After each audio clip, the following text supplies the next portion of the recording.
साथियों, आप सभी का इस प्लेटफॉर्म पर स्वागत है। यहाँ पर हम लोग अगस्त 2021 में भारत के महत्वपूर्ण चर्चित स्थलों के संबंध में चर्चा करेंगे और देखेंगे कि वो किन वजहों से चर्चा में थे। तो ये जो टॉपिक हमने उठाया है यह विजन आईएएस कोचिंग संस्था के अगस्त 2021 के जो मंथली करंट अफेयर की मैगजीन है वहाँ से इस टॉपिक को लिया गया है। चलिए प्रारंभ करते हैं। सबसे पहले बात करते हैं उत्तराखंड की। तो देखिए, उत्तराखंड क्यों चर्चा में था? तो उत्तराखंड में चमोली जिले में भारत के सबसे अधिक ऊंचाई पर अवस्थित हर्बल पार्क का उद्घाटन किया गया है। कहाँ पे किया गया? उत्तराखंड के चमोली में। नई दिल्ली क्यों चर्चा में था? तो यहाँ के कनाड प्लेस में स्मॉग टावर स्थापित किया गया था। वहीं हरियाणा क्यों चर्चा में था? तो हरियाणा के गुरुग्राम में स्थित सुल्तानपुर राष्ट्रीय उद्यान और झज्जर जिले में स्थित भिड़वासा वन्यजीव अभ्यारण्य को रामसर सूची में शामिल किया गया है। इस वजह से यह चर्चा में था। वहीं उत्तर प्रदेश की बात करें तो उत्तर प्रदेश सरकार ने अगस्त 2021 में मथुरा में मांस और शराब की बिक्री पर पूर्ण प्रतिबंध लगा दिया है। और सिक्किम की बात करें तो यहाँ का जो पंगो लखा वन्यजीव अभ्यारण्य है, इसके समीप सड़क निर्माण को राष्ट्रीय वन्यजीव बोर्ड NBW की मंजूरी मिल गई है। तो ध्यान रखिएगा, पंगो लखा वन्यजीव अभ्यारण्य कहाँ पे? सिक्किम में है। वहीं लद्दाख की यदि बात करें तो लद्दाख क्यों चर्चा में था? लद्दाख की चर्चा में होने की कई वजहें हैं। जैसे पहली वजह है, पूर्वी लद्दाख के गोगरा और हॉट स्प्रिंग्स में भारत और चाइना ने अपनी अपनी सैन्य टुकड़ियों को पीछे हटाने के लिए एक समझौता वार्ता किया। दूसरा, पेंसिल लुंगपा ग्लेशियर। तो ध्यान रखिएगा, ये ग्लेशियर कहाँ पे? लद्दाख में। तो पेंसिल लुंगपा ग्लेशियर का पीछे हटना, ये जलवायु परिवर्तन की वजह से ये पीछे हट रहा है। वहीं तीसरा रीजन था, लद्दाख में भारतीय नागरिकों के लिए इनर लाइन परमिट ILP का समापन कर दिया गया। ध्यान रखिएगा, लद्दाख में इसको समाप्त कर दिया गया। अभी कुछ पूर्वोत्तर राज्यों में ये लागू है। इसके अतिरिक्त ऑपरेशन ब्लू फ्रीडम को स्वीकृति दी गई। ऑपरेशन ब्लू फ्रीडम की बात करें तो यह एक प्रकार का जो है विश्व रिकॉर्ड बनाने का अभियान था। इसके तहत जो सियाचिन ग्लेशियर है, जो कि विश्व का सबसे ऊंचाई पर स्थित युद्ध स्थल है, यहाँ तक विकलांगों की एक टीम थी, उस टीम को यहाँ तक जाना था। तो इस प्रकार से रिकॉर्ड ये बनाना था कि वो विश्व की सबसे बड़ी विकलांगों की टीम थी।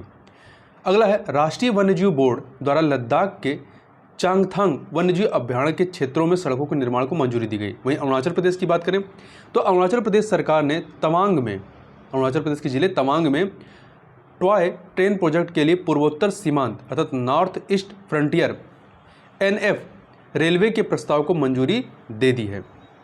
आगे चलते हैं, गुजरात की बात करते हैं। तो गुजरात भी कई वजहों से अगस्त में चर्चा में था। पहली वजह थी कि बन्नी घास भूमि पर आक्रामक वृक्ष प्रजातियों द्वारा अतिक्रमण कर लिया गया है।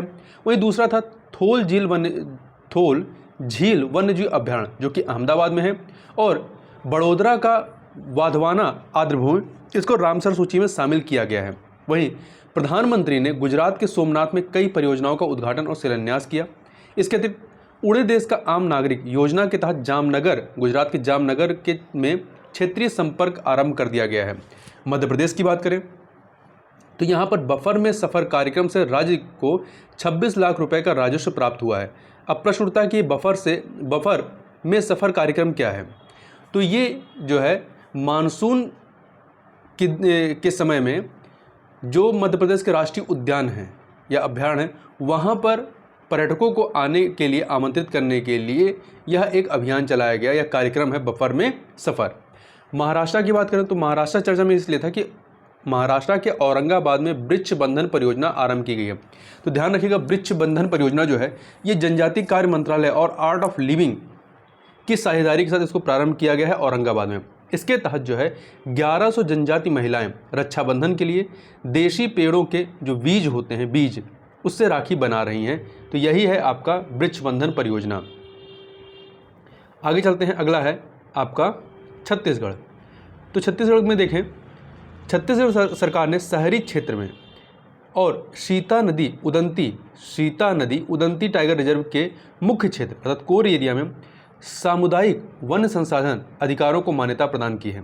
वहीं बस्तर जिले को जगदलपुर में भारत का प्रथम ट्राइबल फूड पार्क खोला गया है। तो ध्यान रखिएगा, कहाँ पे खोला गया है? तो बस्तर जिले के जगदलपुर में, छत्तीसगढ़ के बस्तर जिले के जगदलपुर में भारत का पहला ट्राइबल फूड पार्क खोला गया है। वहीं पश्चिम बंगाल की बात करें तो यह चर्चा में क्यों था? क्योंकि भारत में स्थित अर्थात पश्चिम बंगाल में स्थित हल्दीबाड़ी और बांग्लादेश में स्थित चिलाहाटी रेल लिंक के माध्यम से मालगाड़ियों का नियमित संचालन आरंभ हुआ है। इस वजह से यह चर्चा में था। तो ध्यान रखिएगा, हल्दीबाड़ी पश्चिम बंगाल में है और चिलाहाड़ी बांग्लादेश में। उड़ीसा क्यों चर्चा में था?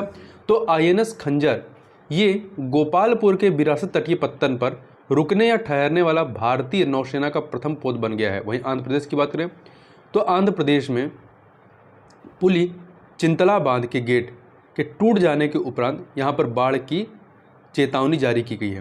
वहीं असम की बात करें तो यह भी कई वजहों से चर्चा में था। पहला, सुरक्षा बलों को एक साथ पीछे हटाने के लिए असम और नागालैंड द्वारा समझौते पर हस्ताक्षर किए गए हैं। वहीं दूसरा, काजीरंगा भारत का ऐसा पहला या प्रथम राष्ट्रीय उद्यान बन गया है जो सैटेलाइट फ़ोन से सुसज्जित है।